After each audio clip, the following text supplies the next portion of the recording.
A new filing from Kari Lake alleges Maricopa County election officials falsified equipment certifications and lied about it. Kari Lake here is asking for relief from prior dismissals. So Kari Lake wants previously dismissed counts to come back. Kari Lake's case came back down from the Supreme Court, and it was moving forward on one particular claim, which was a signature verification claim that had been dismissed, but the judge said that claim has to come back and we have to hear evidence on it. This filing is a request to bring back other counts that were previously dismissed because new evidence is now available showing these equipment falsification certifications and showing that other people lied on the stand. You see, this was filed May 9th out of the Maricopa County Superior Court, which is the lower level court, which is where the trial will take place. And Kari Lake's lawyers say Kari Lake moves from relief from the previous judgment that dismissed her other claims. Background here. On October 11th, Maricopa County certified its election equipment. October 11th,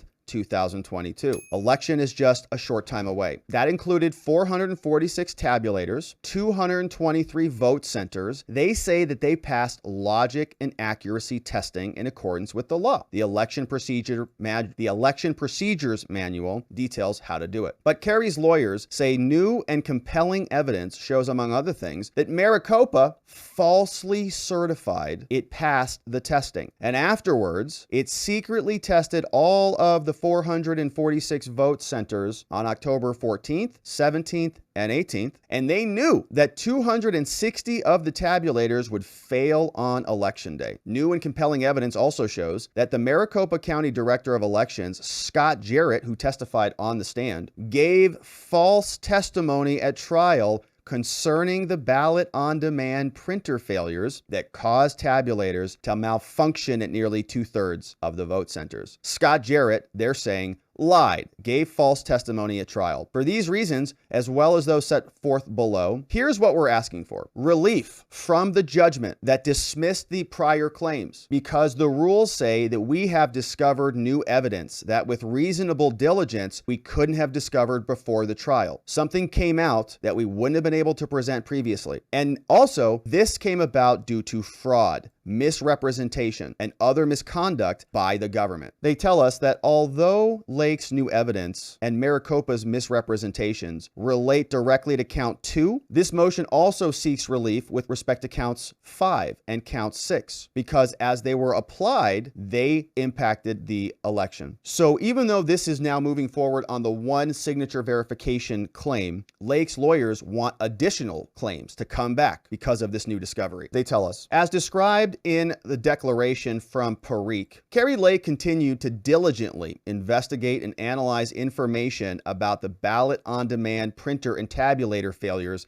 that happened in nearly 2/3 of the vote centers on election day. And the election day votes, as we know, were going to be heavily favored for Kari Lake. And Arizona going blue in 2024 is not a good thing. Wasn't a good thing for us in 2022. So this is critical that this is resolved, not only for Arizona, but for the country. The new information upon which this motion is based includes voluminous electronic data and an analysis of findings. Among other things, Kari Lake's lawyers say we have new and disturbing evidence that shows that Maricopa violated Arizona law, did not perform any of their testing on any vote centers used on election day. Further, after Maricopa certified that it passed the testing on October 11th, they said, we are good to go. Machines work on October 11th, but they didn't do any testing to pass that certification. They tested it after they signed the document saying it all worked. Secretly testing all 446 vote center tabulators after they certified them on 14th, 17th, and 18th. And they knew that 260 of the tabulator centers would fail on election day. In addition, new evidence also shows that Maricopa County Co-Director of Elections, Scott Jarrett, gave false testimony with respect to the issue of 19-inch ballots being printed on 20-inch paper, calling it fit to print or fit to page. Jarrett's testimony that this issue only occurred at 3 vote centers and was caused by temporary technicians changing printer settings is false. New evidence directly addresses the court's finding that Lake had not shown intentional misconduct. That's why they dismissed the other claims. Well, these things are mistakes. They're not intentional, and so we're just going to give the benefit of the doubt to the government. Kari Lake, your claims go away. No, this was intentional, they allege. Contrary to the court's finding, thousands of ballots rejected at vote centers were not counted at Maricopa County Tabulation Center. Therefore, count 2 should come back, and this trial should also carry forward that claim. As we move forward on count 3, we should also talk about count 2. Here's why. At trial, cyber expert Clay Parikh testified that the day before trial, he was inspecting a sampling of ballots at the various centers. He testified that he found 19-inch ballot images printed on 20-inch ballot paper at all 6 vote centers, and that the 19-inch ballot issue affected 48 out of 113 of the combined spoiled and duplicated original ballots, meaning that's 42% of spoiled and duplicated original ballots.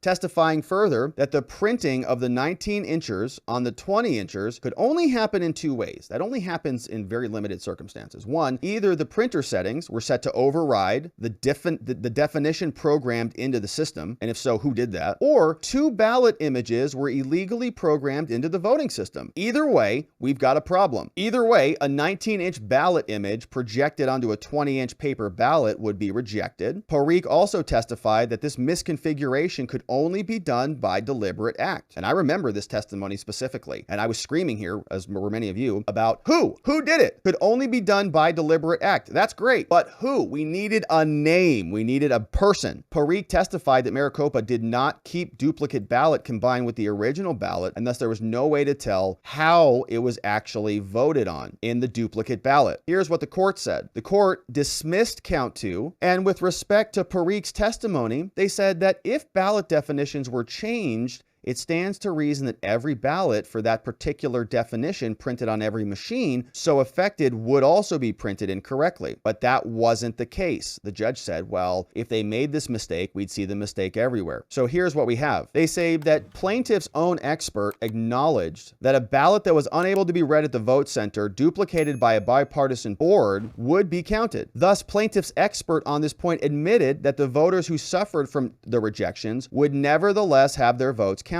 So this means that the failures of the printers did not impact the outcome. This is the judge writing. The court also said, the court makes the following observations about Kari Lake's case. Every one of Lake's witnesses was asked about personal knowledge of intentional misconduct. Every single witness disclaimed personal knowledge, and the court cannot accept speculation in place of evidence. And this is exactly the critique that we had. We said, the law says there's check boxes that they've got to check off, and the Kari Lake team needed to hit all of them. And they say that they know that there was a deliberate act and that it caused problems, but they couldn't pin it on anybody. They brought in Scott Jarrett and they couldn't extract it out of him. But now they've got new evidence. Let's see where this goes. On the first day of trial, Jarrett testified that extensive testing is performed to ensure the tabulators can read the ballots, including the printed on-demand ballots. Jarrett also testified that Maricopa County tabulators were configured to only read a 20-inch ballot in the 2022 general. Any other size ballot that could not be read by a tabulator would be rejected. Jarrett testified at least 4 times that he did not know of, nor did he hear of,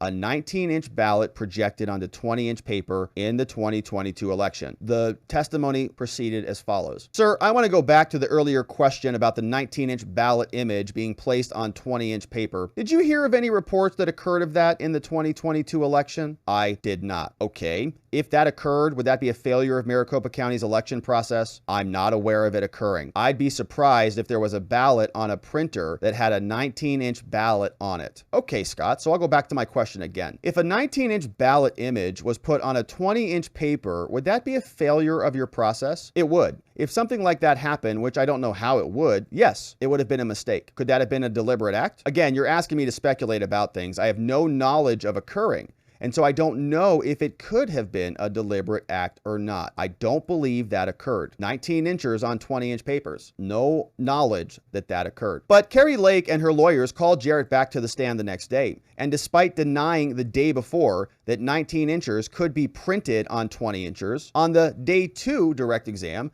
Jarrett testified that just after Election Day, Maricopa discovered 19 inchers were found at 3 vote centers, purportedly caused by printer settings being made to shrink to fit, and Maricopa was performing a root cause analysis of this issue, and that temporary technicians had caused the issue. So what happened is, after his first day of testimony, Jarrett went back, talked to his lawyers. They said, no, dum-dum, we've got all sorts of problems here with these 19-inchers being printed on the 20-inch papers. On cross-examination, after he corrects his testimony, oh yeah, I did learn about it, plaintiff Kari Lake asked Jarrett why he didn't disclose that shrink to fit settings excuse the day before, when he testified that 19-inch misconfigured ballot images on 20-inch paper never happened. Jarrett claimed he did not know the exact measurements of a fit to paper printing, and that he wasn't asked about a slightly smaller image of a 20-inch image on a 20-inch paper ballot, despite the fact that 19 inches is clearly smaller than 20 inches. I didn't know it was 19 inches. I thought it was like 19.8 inches. I thought it was just a smaller shrink to fit. Said there was no 19-inch ballot images on the ballot on demand printer. Your first question was how a 19-inch ballot could be printed on a 20-inch paper. Ask if I have any idea how it could occur. And I said, I do not. Okay, so he's just being very squirmy on this. He comes back the next day and says, no, it was just a shrink to fit. It wasn't a 19-inch. It was a 20-inch. There was just shrink to fit, or it was something weird was going on. But you didn't ask me specifically about 19-inchers on 20s. Jarrett also admitted that Maricopa had not disclosed the shrink to fit issue to the public. That's why he couldn't talk about it. Nor was the shrink to fit issue discussed in the written response to the inquiry about Election Day chaos. And lastly, Kari Lake's lawyers say, despite denying 4 times the prior day that a smaller ballot image like a 19-incher could ever be imposed on a larger ballot paper like a 20-incher, Jarrett also testified that fit to print happened in August 2020 in the primaries, also happened November 2020 in the general, also happened August 2020 in the primary as well. So he knew this issue was an issue, and when asked about it, wasn't forthcoming about it. So Kari Lake now seeks relief from the judgment, saying that he demonstrated misrepresentations during the trial. Newly disclosed evidence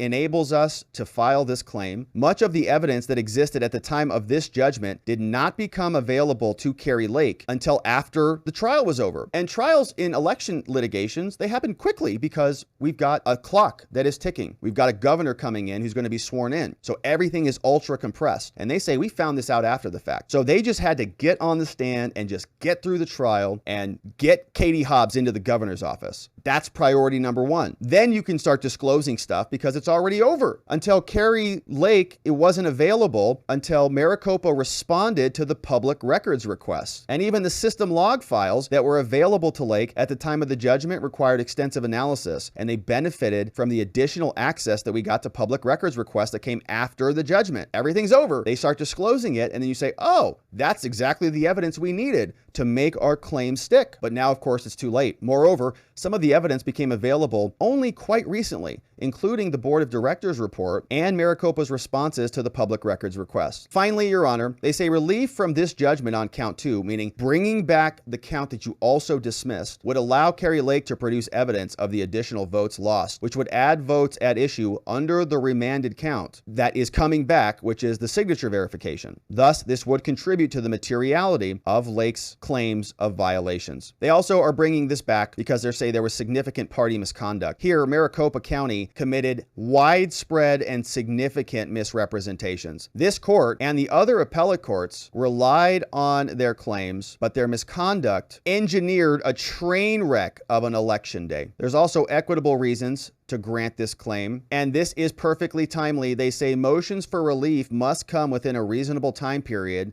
including within 6 months. This is reasonable under the circumstances. This went all the way up to the Supreme Court. It has complex issues involving forensic computer science, and it's now making its way back down. They say Maricopa County violated Arizona law when they did not test appropriately. On October 11th, Maricopa certified that it had passed and tested everything, but that's not true. The internal system log files for the vote center tabulators show that Maricopa did not perform the testing on a single one of the vote center tabulators in violation of the law. The logs themselves. Maricopa Maricopa's false certification is the first stage of the election day debacle. Their own system logs show they didn't certify it. The tabulator system log files and other internal documents show that after Maricopa falsely certified, Maricopa set the second stage of the debacle by secretly testing 446 centers on October's 14th, 17th, and 18th. And they didn't post public notice about it so that observers could be there. These secret tests consisted of running an average of 9 ballots through each tabulator. The system log files showed that 260 of the 446 vote centers failed this unlawful test with the same ballot misread and paper jam errors that plagued voters on election day. So they say it's certified. They know it's not. They test it in secret in violation of Arizona law. They only test it with 9 ballots. 9 through each tabulator. System log shows over half of them fail with the same errors on election day. And election day brings in with it all those Kari Lake votes. And so all of those problems get ignored, papered over. All of the mailed-in votes are counted, and the election goes off, and they say it was just a minor problem. Maricopa officials thus not only knew election day would bring chaos. The fit-to-page errors were caused by a malicious and intentional act. An event recounted in the Board of Directors report contradicts Jarrett's own testimony. Here's what they said. We could not determine whether this change resulted from a technician attempting to correct the printing issues. The most probable source of the change or a problem internal to the printers.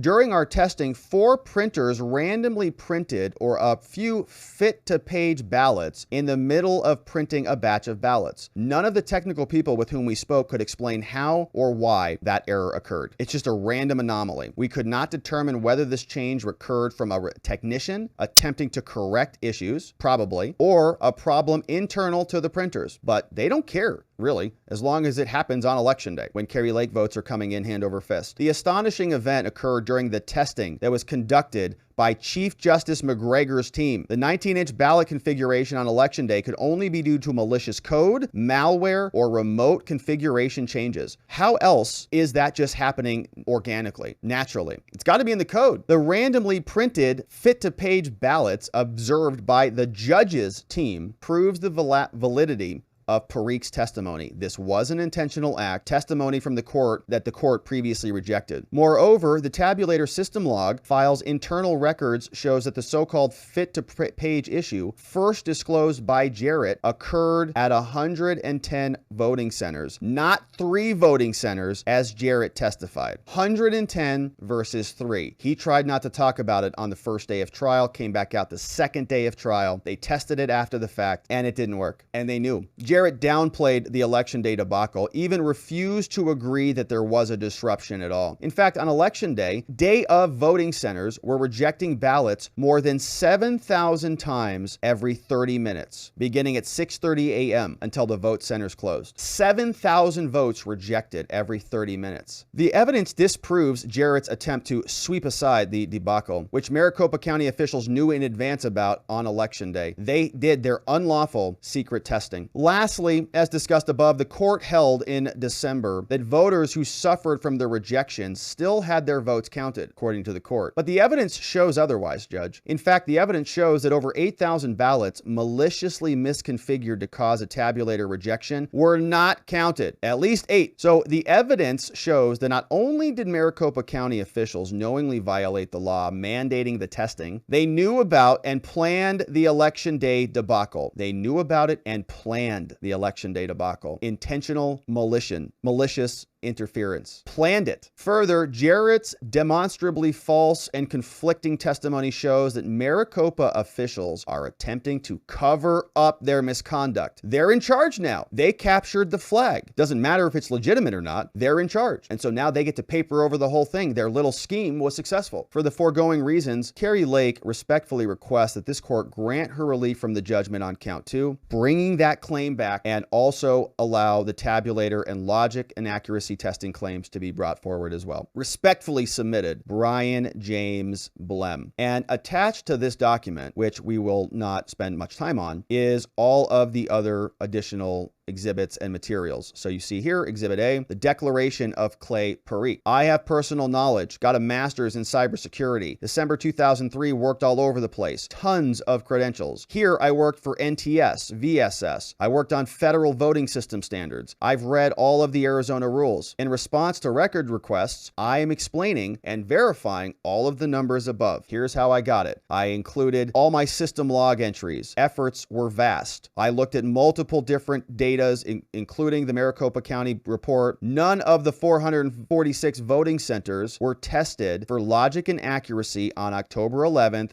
in violation of the law. They didn't test the equipment. The only testing of the centers for the same project occurred on dates after they certified the machines. Secretary of State certified the machines. Do you know who the Secretary of State was who certified the machines? Katie Hobbs. She was the Secretary of State. Curious that she would say that they are certified when they weren't. Subjected to a test averaging 9 ballots, 260 of the 446 voting centers failed the tests. None of this complied with the law. Systems logs established that no vote center tabulators were tested for accuracy on the 11th. This is a failure of the law. All voting centers were tested after having been certified. They've got the logs for those too. You see him here. He's going through the record, adding translator file, lifetime counters read. He's going through, he can see when it's counting the votes, I suppose. He says the system log for the tabulator confirms that this log file is an actual election day program and not a copy. So he's got all the details. Logic and accuracy test. Voting center tabulators. Failed.